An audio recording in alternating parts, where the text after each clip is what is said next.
What is going on, guys? What is going on? Let's check who is in the chat. Ay. All right. So I'm back from being out of the country, a little bit under the weather. Apologies for the late start. Yes, please go ahead and hit that like button so that more people find the stream. Thank you so much for that reminder, Rusty Russ. But in this video, we're going to be talking about what Jerome Powell said on Monday. We're going to be talking about the Fed funds rate. We're going to be talking about Nancy Pelosi's amazing trade. Where's that? Where's that story? Let me see. I lost that story, but oh, here it is. We're going to be talking about Nancy Pelosi's excellent Tesla trade. We're obviously going to be talking about Tesla. We'll talk about the potential yield curve inversion. We'll talk about a potential for a recession, why stocks are going up. We're going to be going into all of that. So let us get right into it. Let me take your questions.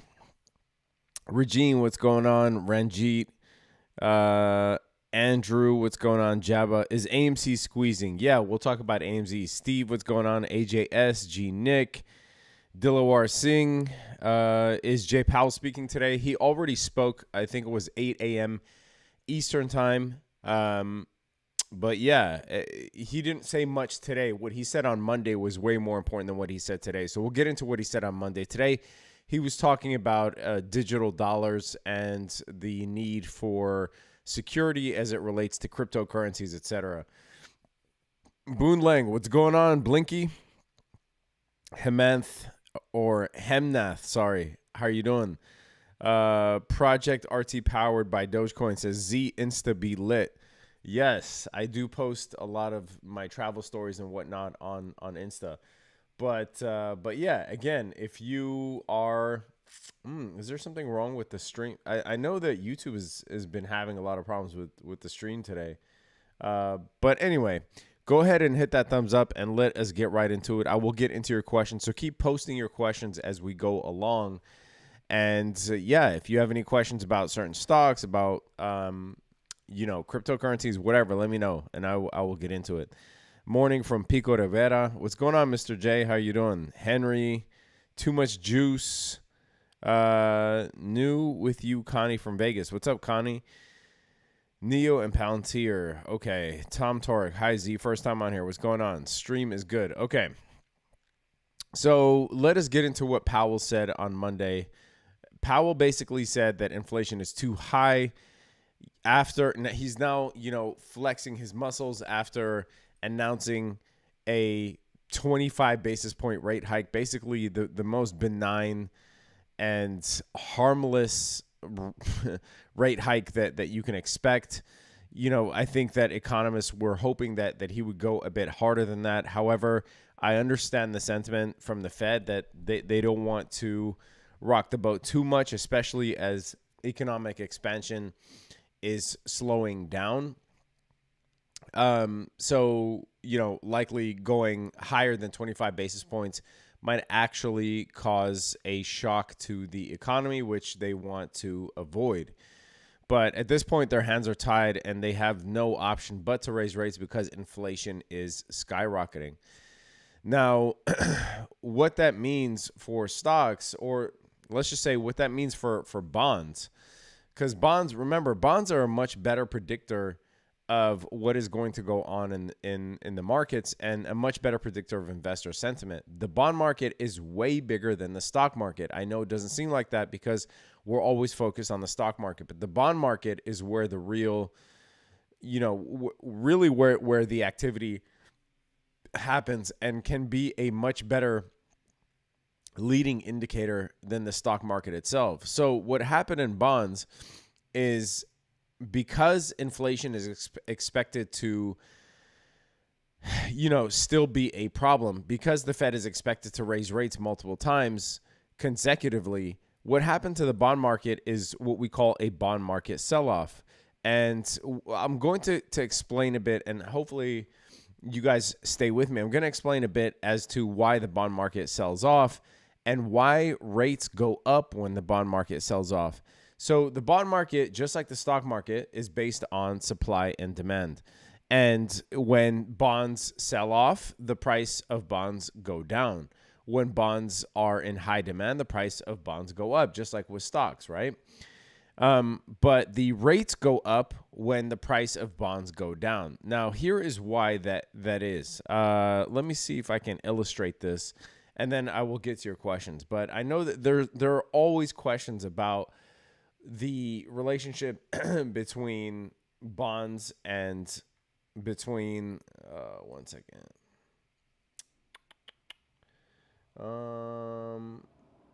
New documents. All right. There's always a question between the relationship between bond prices and bond yields. So let's just say that you have $100 treasury bond, right? So this basically says that at maturity, you will get paid $100. Well, obviously this has to be trading below $100 for it to make sense for you. So let's say that this bond that pays you $100 in a year is currently trading at $95, right? What does that mean? That means that you pay $95 for it right now, and in a year you're going to get $100. So essentially, this bond is paying you 5%, right? 5.2%. Now, when there's a sell-off in bonds, the price of bonds tend to go down, right? So when bonds are selling off, then this, imagine this bond now, instead of trading at $95, is now trading at 90, right? So when it was paying you 5% before, well, what is it paying you now? Because remember, you're going to get $100 at its maturity. So right now, if it dropped to 90, the bond is going to pay you 11%, double what it paid you when you bought it for 95. So the interest rate, as the bond prices drop, the interest rate actually goes up, right? This is what it means when yields go up. So because there was a bond sell-off due to the fact that Jerome Powell was saying that inflation is way too high, and he struck a more hawkish tone on Monday. Bonds sold off, which means that bond rates went up. They're a bit down today, a bit mixed today, but bond yields went up, right? Bond prices went down, bond yields went up because of this relationship that I just outlined for you here. Now, bonds and stocks are competing, right? So when money's flowing out of bonds, there's really nowhere else to put it but stocks.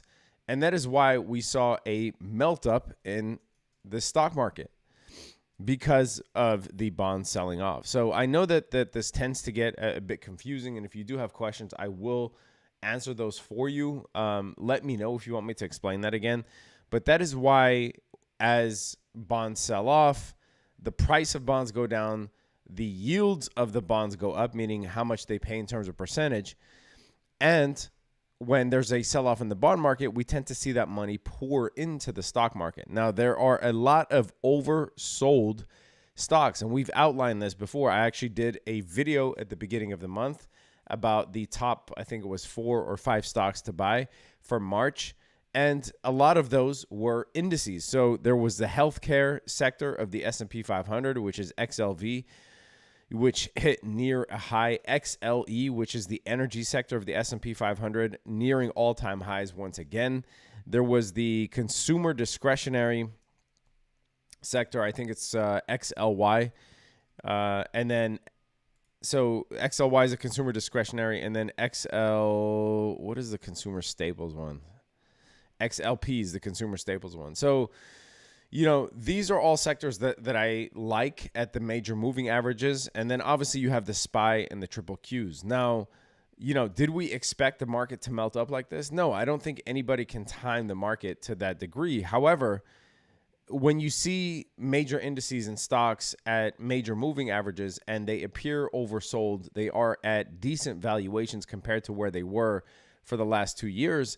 In my view, that is the time to start nibbling on some of those stocks. That is why I always advocate for ignoring really what the doom and gloom scenarios are being projected when it comes to stocks that are priced at attractive valuations, right? So When I see Google pre-split, and I know it's going to split, when I see that at the 300-day moving average, for me, the doom and gloom scenario of a recession is not going to stop me from buying Google at the 300-day moving average. Same thing with Amazon, which is one of the stocks that I outlined as well.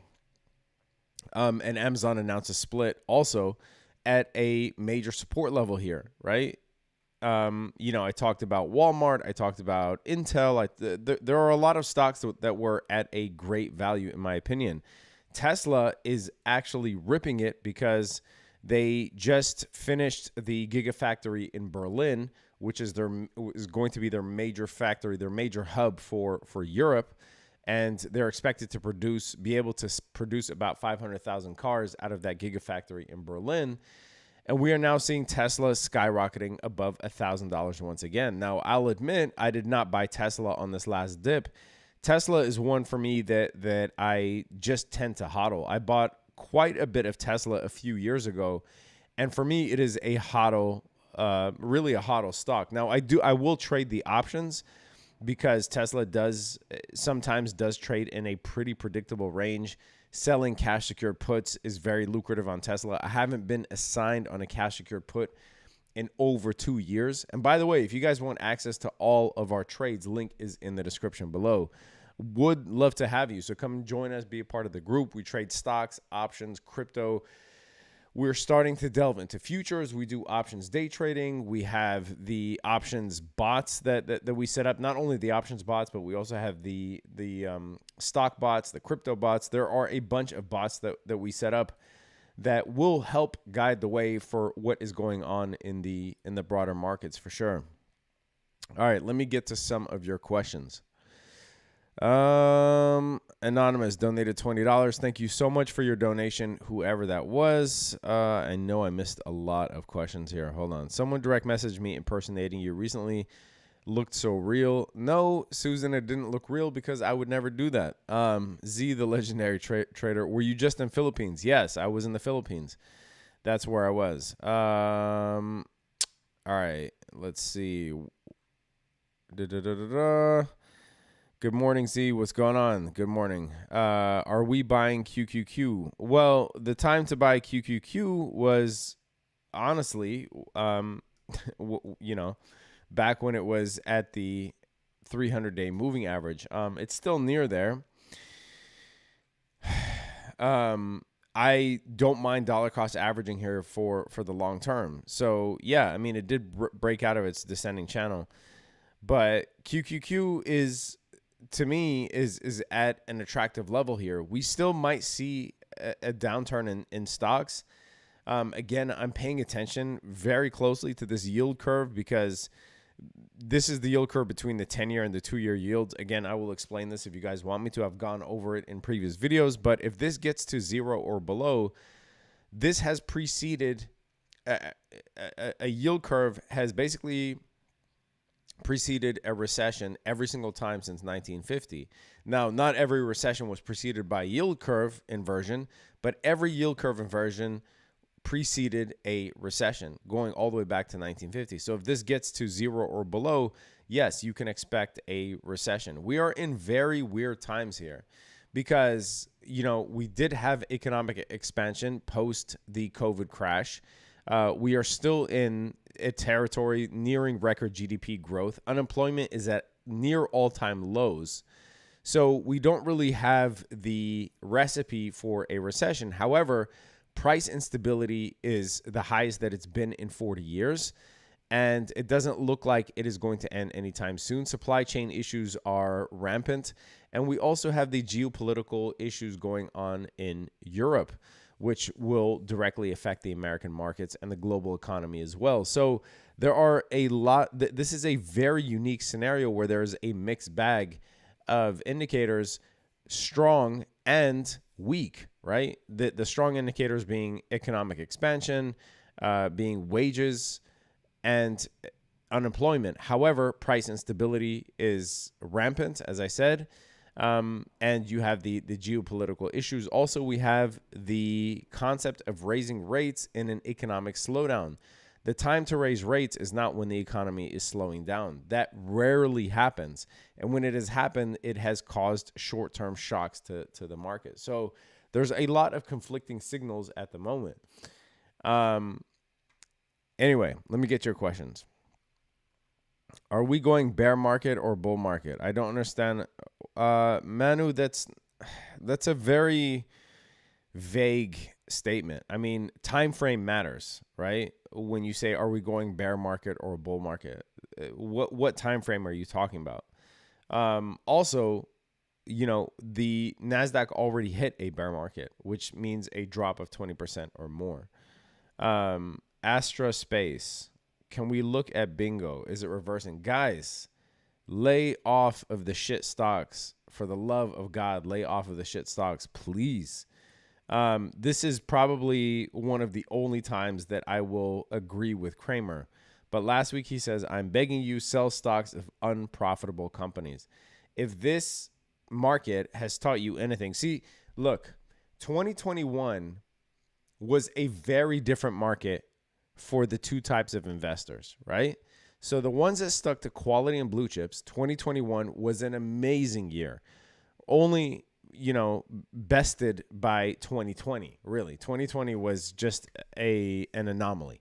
2021 was an amazing year for people who invested in quality stocks. It was a terrible year for those who invested, who were mostly invested in high beta, meme stock, unprofitable names, okay?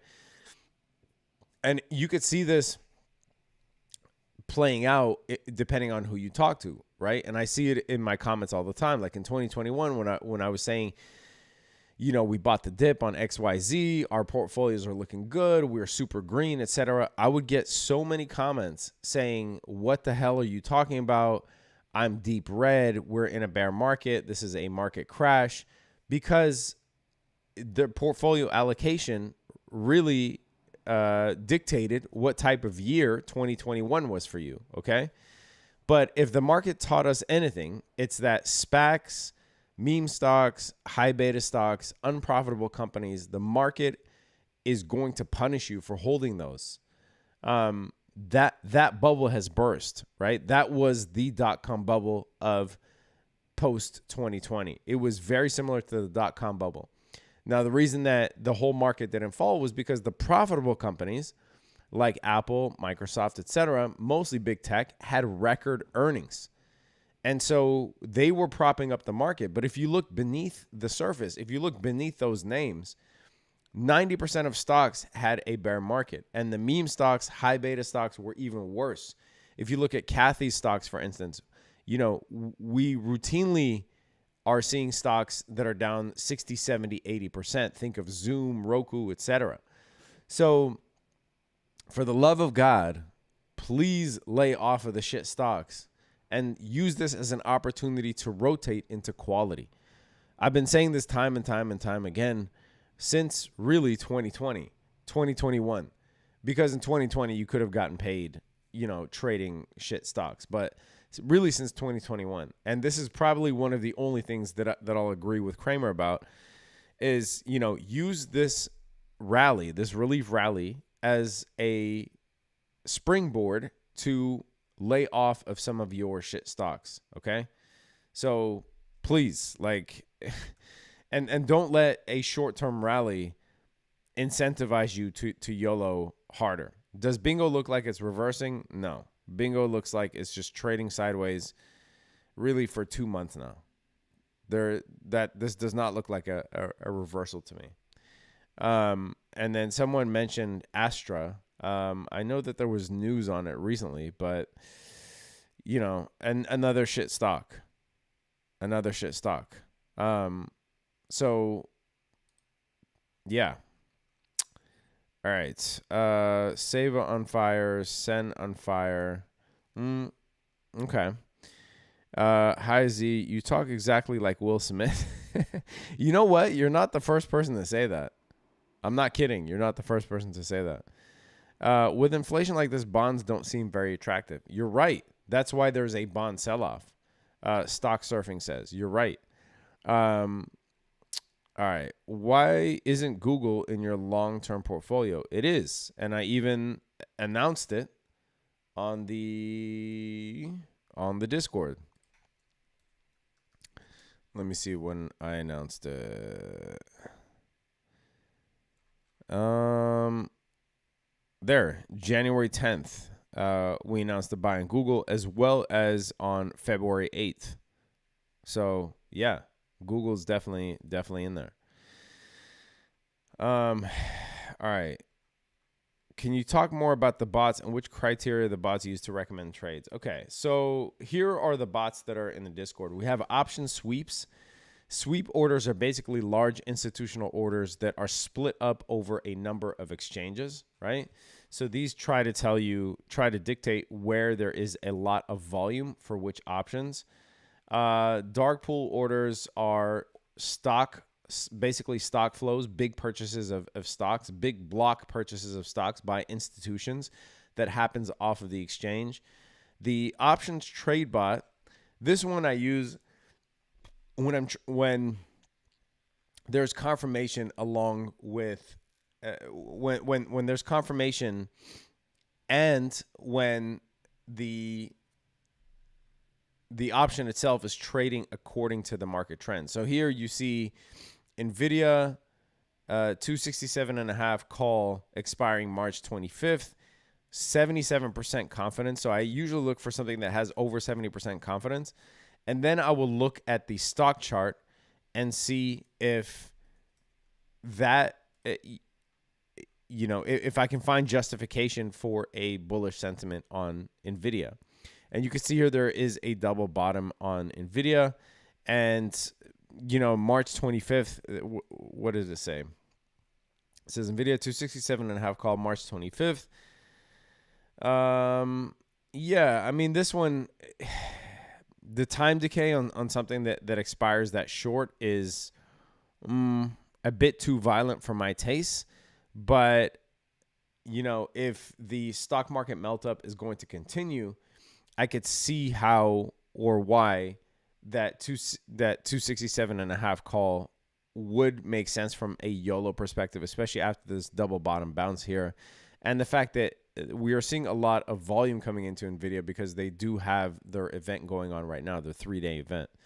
But I don't blindly take trades off of the options trade bot. I have to confirm it with my TA. And then there's scalps for those scalpers, right? That basically tell you what the stop loss is, whether it's short or long, what the entry is, etc. Stock breakouts just tries to tell you based on patterns which stocks are breaking out. So if we go to a recent one, let's see, a big stock name. You'll see Tesla here. This was called out earlier this morning, showing that it was trading at much higher volume, almost 3 times the regular volume, and that it was breaking out on the hourly above 1,000. So, you could use that also in order to generate short-term options trades. And then we also have upgrades and downgrades, basically showing you which stocks were upgraded by which banks and which stocks were downgraded by which banks. And then we also have the crypto trades bots, right? We have the crypto breakouts as well as the crypto trades bots. So that is just a rough overview of the bots that we have on the Discord. Again, if you want access to all this stuff, sign up link is in the description. Bingo is not shit, Rusty Russ said. Okay. Bingo is not shit. Okay. So you tell me a stock that was trading at $15 that is now trading at $2, what would you call that if it's not shit? Are you investing in any European companies? No, I only really tend to focus on the U.S. stock market. There, I do have in my retirement portfolio some exposure to foreign markets, but in the form of ETFs, right? Nothing really no huge investments in individual European companies. All right, AMD, NVIDIA, too liquid for blah, blah, blah. For long-term investing now, wait or just continue to DCA into indexes and quality stocks. Too liquid. Advice for long-term investing now. Wait. I mean, honestly, Susan, ask yourself, why wouldn't you buy the dip on some of those major names that were sitting at major support levels? Like, why wouldn't you buy them then, but you're willing to buy them now? I think that your risk tolerance has a lot to do with how you make your investment decisions, right? And if you have a very low risk tolerance and you didn't pull the trigger on like Amazon or Google, why are you willing to do it now? And if you do it now, what does that mean if we then see another downturn in those stocks? Because if your risk tolerance is that low that you wouldn't buy Amazon at 2,700, or you wouldn't buy, Alphabet at the 300-day moving average, well, if you buy now, those are more likely to go down back to those levels, due to the recent run up. What would that mean for your confidence and for your sentiment, right? So if you weren't willing to buy them then, why are you willing to buy them now, honestly? I think you need to answer that question first. Cybertruck Duo, what's going on, Omar? Do you think this is a relief rally before the market goes down again? The market may not go down again, honestly. So Dinesh, let's see. Why would the market go down again? So everything is priced in, right? What is not priced in? The war in Russia and Ukraine is priced in. Inflation, priced in. Rate hikes, priced in. The market is forward looking, right? So if all of that stuff is priced in, what is going to tank the market? Really, the only thing, in my opinion, that can tank the market is going to be this yield curve inversion.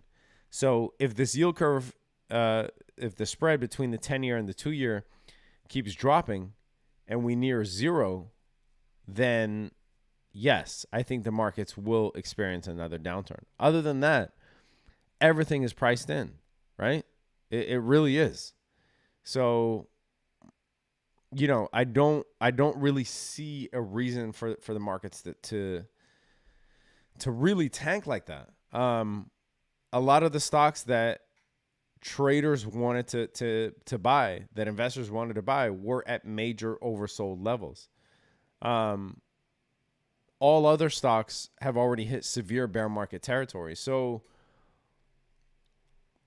what is realistically going to bring down the markets, besides wild price instability that then might cause the Fed to act even more aggressively? So the only thing that I think can bring down the market significantly now is if the next CPI report is so bad that the Fed says, okay, fuck it, we're going full 1 point raise in the next FOMC meeting, then maybe. But in general, after rate hikes are announced, the market tends to go up. There is a really great article that was sent out by Zacks, and it was sent out to my email, but it really highlights and summarizes what happens when the Fed raises rates. So it says, history offers us a bit of perspective. The previous two interest rate hiking cycles took place from 2004 to 2006, during which the Fed raised rates 17 times in succession. In the next economic expansion, the Fed raised rates 9 times from 2015 to 2018. The stock market went up significantly, and the U.S. economy grew during both periods, right?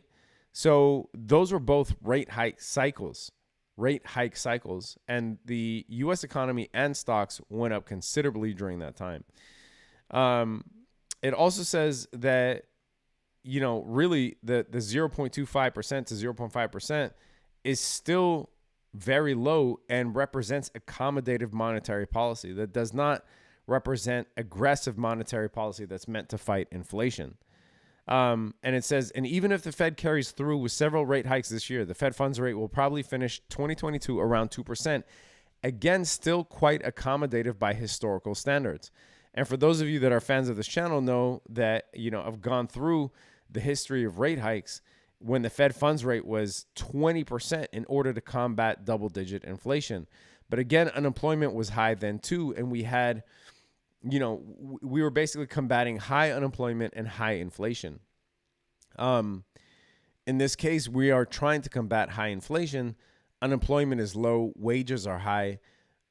It is, kind of a mixed bag of economic circumstances. So really, it's very hard to determine what's going to happen in the short term.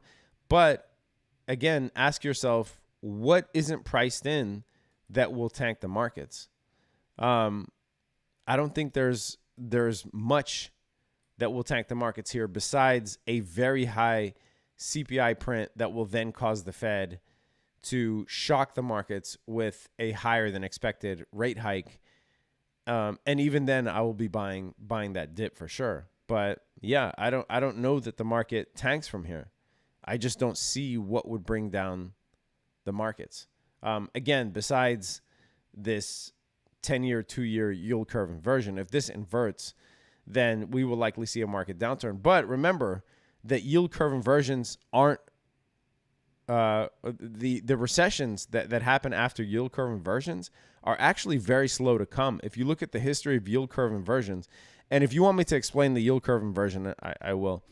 But it really takes, I think, based on this article that I seen on Investopedia, I think it takes 7 to 24 months for the recession to happen. Yeah. So it says, since 1955, equities have peaked 6 times after the start of an inversion, and the economy has fallen into recession within 7 to 24 months. So even if this yield curve inverts, it won't. We likely won't see a recession for at least half a year to 2 years, right? And it also says that equities have peaked 6 times after the start of an inversion. So even if the yield curve inverts, we could see all-time highs on the indices, right? I just don't see a reason for stocks from this point to really tank. So, I could see a lot of sideways trading. There likely will be a lot of rotation between bonds and stocks, right? So as I described earlier, bond sell-offs tend to basically lead to a lot of liquidity in stocks. And then when bonds look attractive again, that takes liquidity out of stocks into bonds, like what we saw today, right? That's why bond yields are down, because people are now finding these rates attractive and they are buying bonds, which means that they're taking money out of stocks, which means that is why these stock indices are currently down right now. Let's see. Yeah, NASDAQ is up 0.1%, but the S&P is down 0.34%, and the Dow Jones down 0.75%. So, there's going to be that continuous competitive cyclical activity between stocks and bonds for a while probably, but I just don't see a reason for the market to crash. I opened a cover call on Tesla yesterday. Should have waited. Yeah, I think Tesla right now is looking like it wants to test the top of this wedge. I almost sold a call spread on it, but it is really crossing above this golden pocket, which my price target is at 1,028, and it's comfortably crossing above 1,028. So I wasn't comfortable opening a call spread here, but I definitely will if it a short call spread if it retests this 1160 range, which would be the top of this wedge. But Tesla is showing some insane bullishness recently, which is good for all us Tesla holders. MKDC, who is Grandpa Goku? He is another analyst that we have on the Discord. And I actually hired him from the Discord. He was someone who came in and basically put in a ton of time on TA and trading. And I recognized his abilities and asked if he wanted a job. And he said yes, thankfully. So yes, he's an official member of the Discord and also an official analyst. All right, let's see. Subsy. Dinesh says thank you. GME plus 20%, just saying. Yeah, I mean the CEO of, or sorry, yeah, the current CEO of GME, I think bought 100,000 shares. Right, it was like a buyback. Um, Not saying that GME and AMC can't see green days. I'm not sure why you included just saying in there. Of course, they can see green days. We know that. It's just, is that the going to be the cornerstone of your portfolio? All right, let's see. Video requests perspectives on trading versus investing strategies. Would crap stocks apply in one and not the other? Yes, of course. Trading is agnostic. It does not matter what the stock is at all. As long as there's liquidity to trade it, and as long as you can recognize the patterns that it's forming, right? It doesn't matter. There's tons of times I'm trading things that I don't believe in, but you're trading to make money. Investing is a completely different sport. Bingo, we'll get back to 15 and higher. All right, buddy. Let's see. Other questions. Could you do an analysis of the indices to see where we are headed? Yeah, we're likely headed back to all-time highs. I mean, we broke the descending channel on a lot of stock indices. I mean, we are near all-time highs already. I mean, we could trade sideways for a while, but we definitely did break the downtrend that's been going on since December of 2021. We broke that comfortably. And as long as we stay above that, then we will either be trading sideways or retest all-time highs soon. Because, like I said, everything is priced in. The only thing that would really change my mind about this is if the CPI print comes in April so much higher than expected, and the next FOMC meeting, Jerome Powell decides to raise rates by 75 basis points or a full percentage, right? Other than that, I don't really see, obviously a recession, but I don't really see a reason for the indices to tank. You mentioned a retirement portfolio. Can you make a video on different types of portfolios you typically hold? Probably not, because that video will get 2 views, JM Garcia. That's just how the YouTube algorithm works. But you can certainly ask me on here. Do I need to be a member to access all the chats in the Discord server? Yes, you definitely do. All right. You said a dirty. What did I say? Probably inverse head and shoulders. On what? Alan Chen says inverse head and shoulders. All right.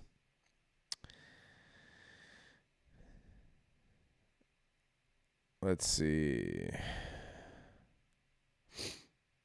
How much of your portfolio would you recommend splitting between long-term investing versus trading? This depends on you and your confidence in your own skills. So I know people, and there are people in the Discord that are purely traders, that are only traders, right? They don't hold any long-term positions. And I know folks that hold mostly long-term positions. This is going to be up to you. I don't recommend anything. I recommend knowing exactly where your skill set lies, how much time you have to trade, what your risk tolerance is, etc. That's going to dictate the actions that you take as it relates to the market.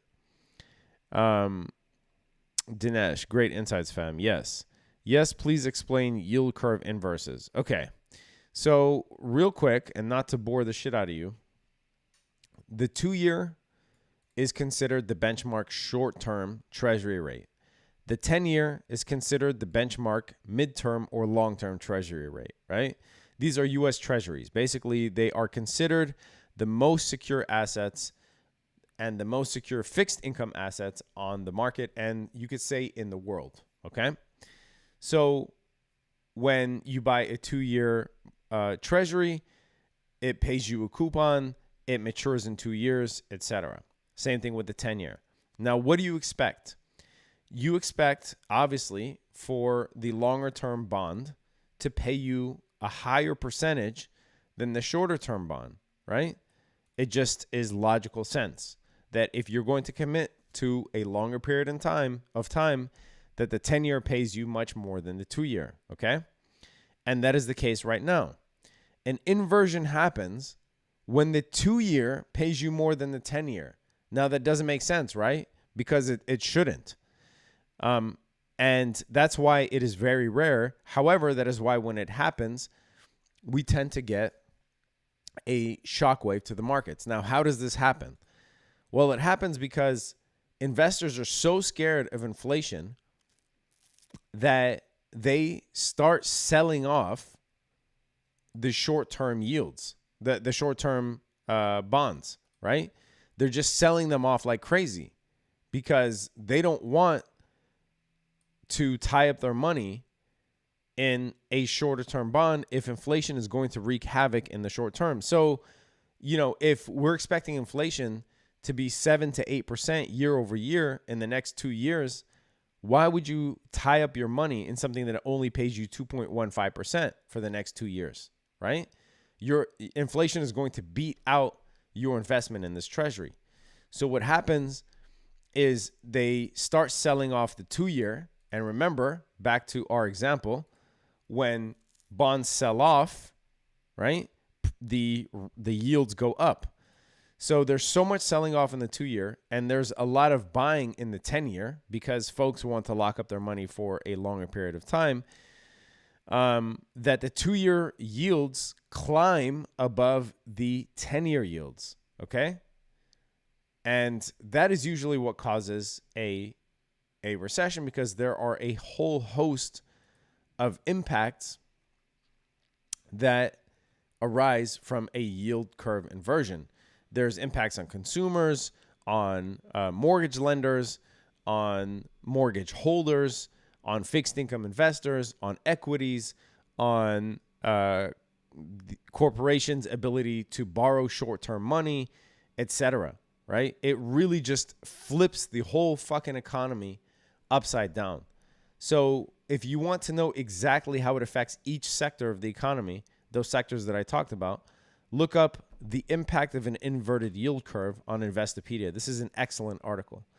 But that is typically how an inverted yield curve happens, is when there's so much selling off in the 2-year bond that these yields go up versus the 10-year bond, right? And then you get a situation where the 2-year pays you more than the 10-year. And right now, the spread between the 2-year and the 10-year, meaning if you subtract the percentage that the 10-year pays you from the percentage that the 2-year pays you, it's 0.2. This is the lowest since 2019. If this gets to 0, that means that the 10-year and the 2-year pay you exactly the same. If it gets below 0, that means that the 2-year is paying you more than the 10-year, right? That's the inversion that we want to avoid. So hopefully that makes sense. All right. AJS, took your options course and absolutely loved it. Appreciate you, AJS. I put a lot of hours into that thing for you guys. Hopefully it provided value. Where would you recommend someone to start learning technical analysis after getting into options?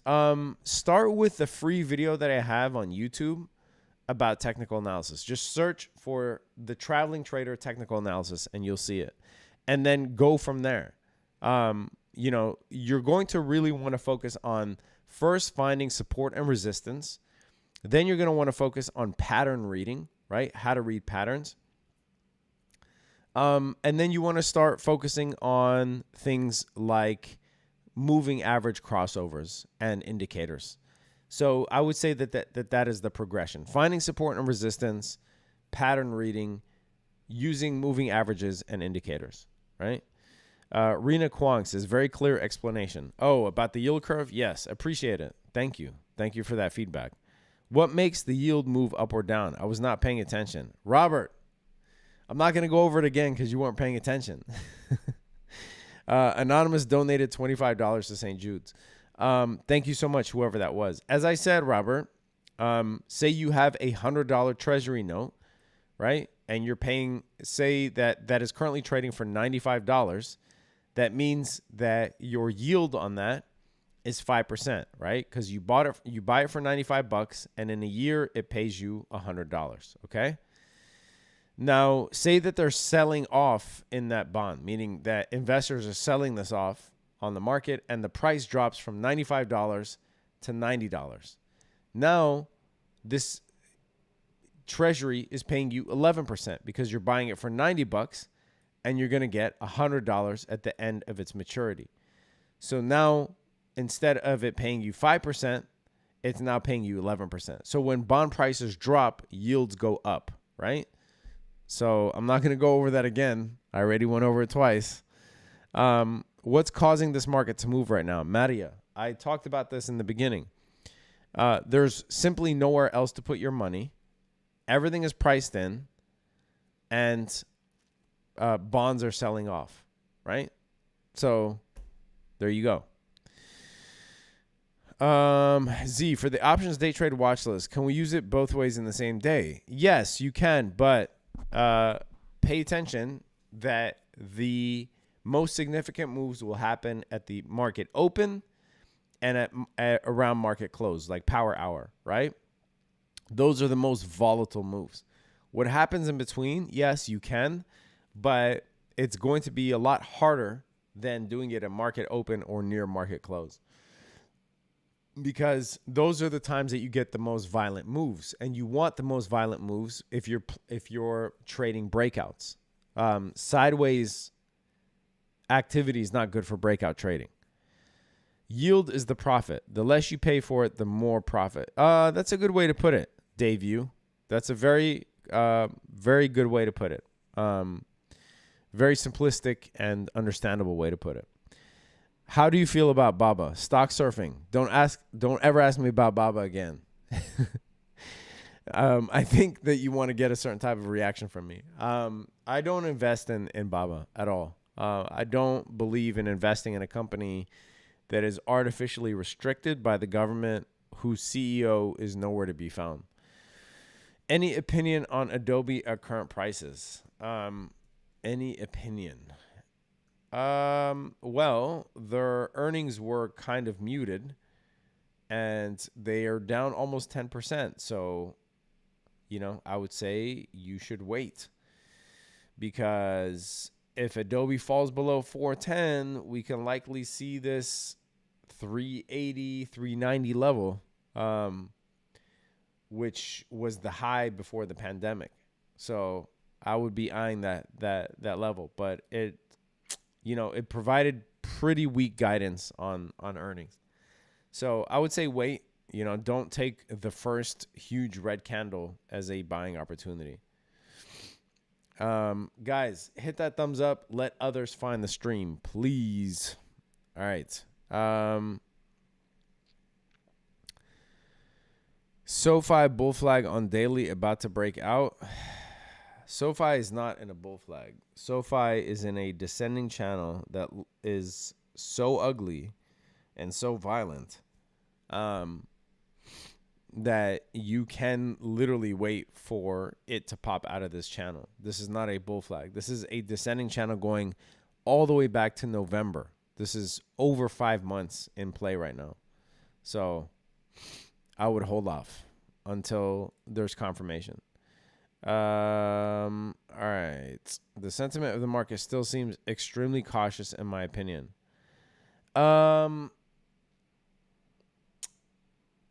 I don't know that I would say that.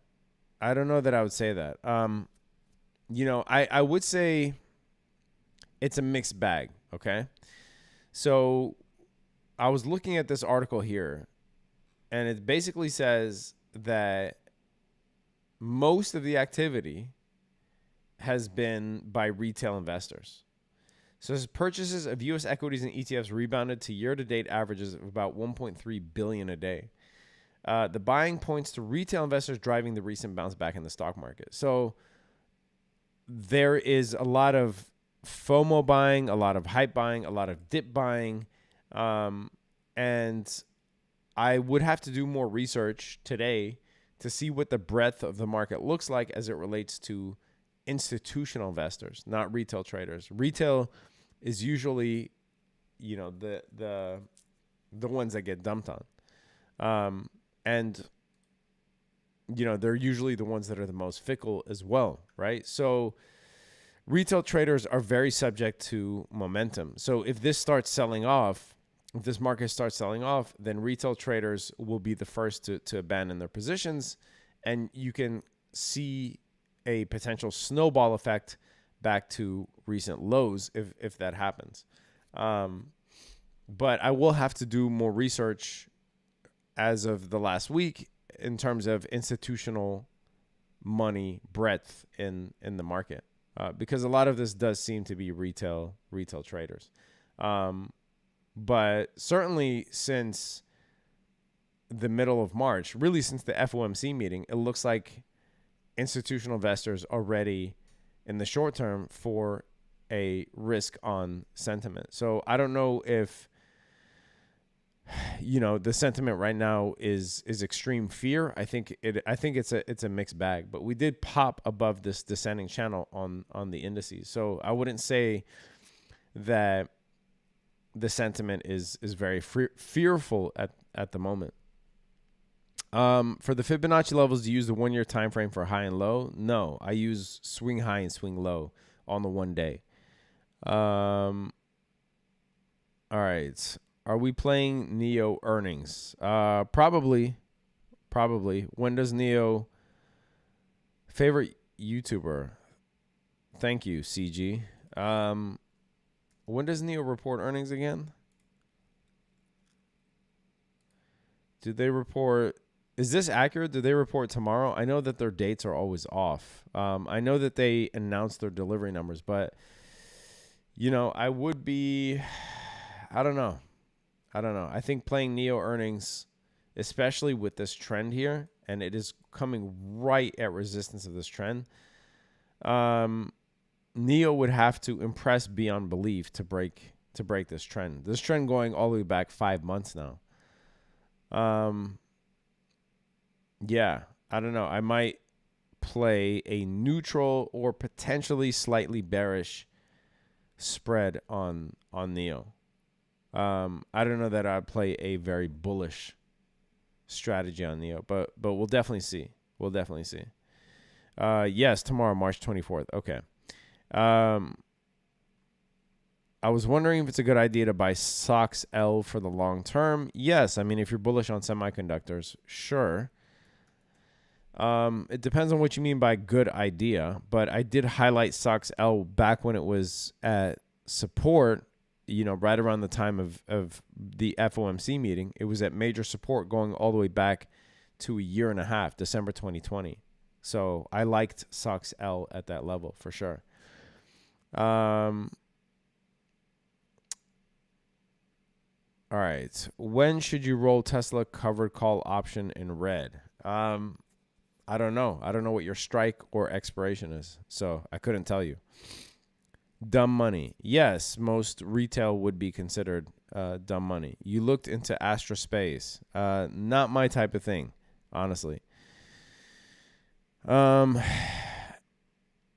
idea what's happening with meme stocks since yesterday? Yes, the CEO of GameStop bought back 100,000 shares, and that triggered a squeeze in meme stocks.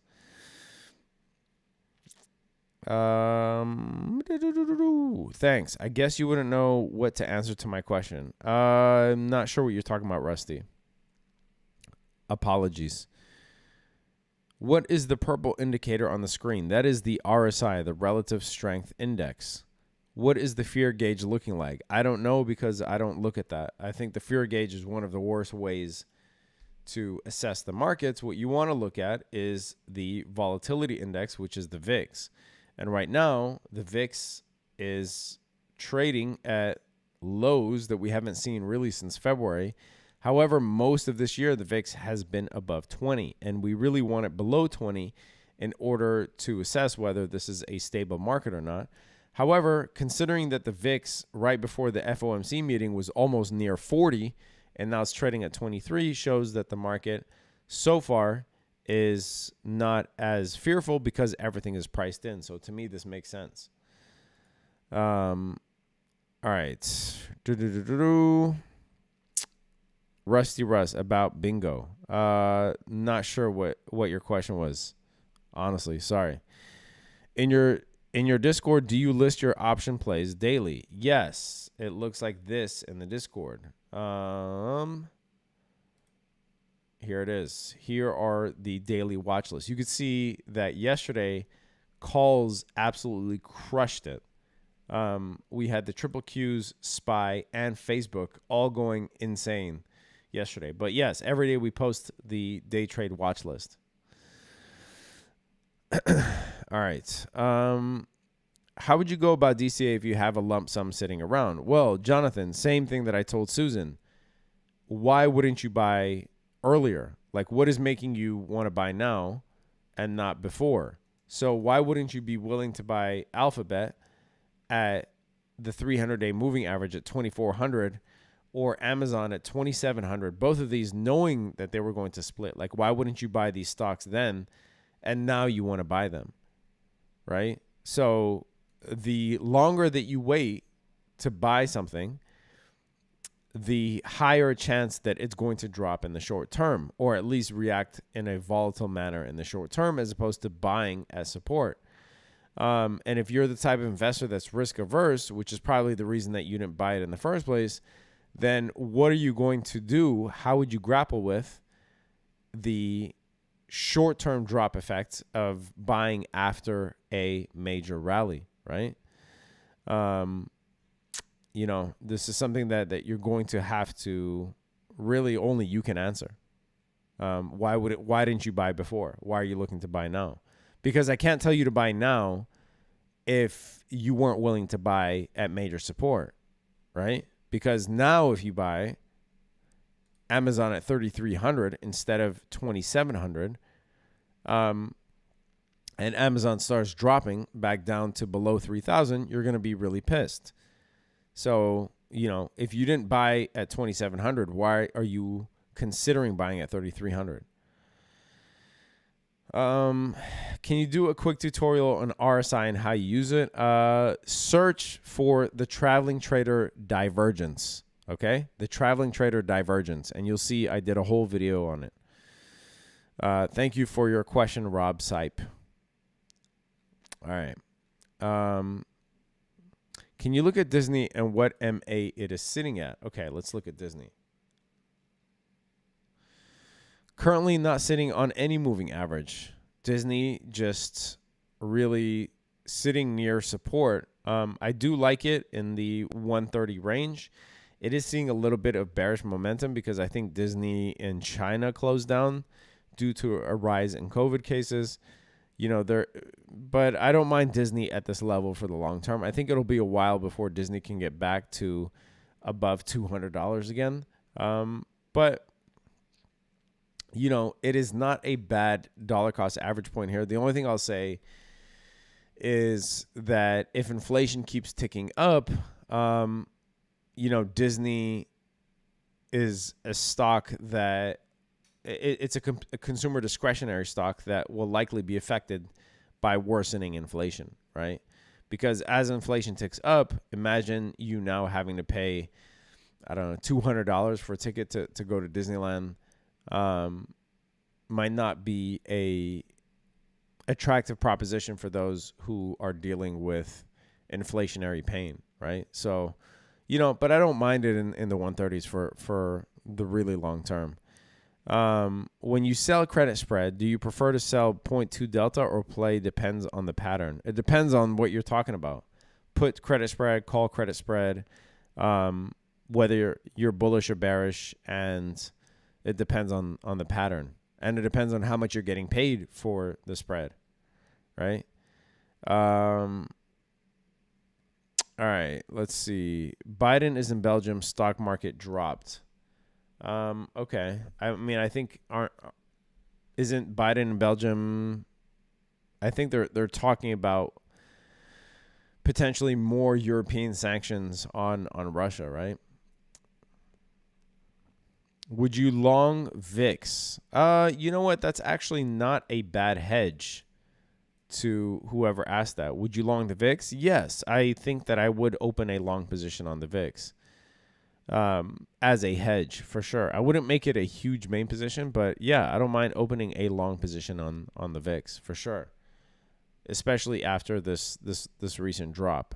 However, it would be more attractive if we can get to the $20 point level that we saw back in the beginning of February. But yeah, I don't mind that as a hedge. All right.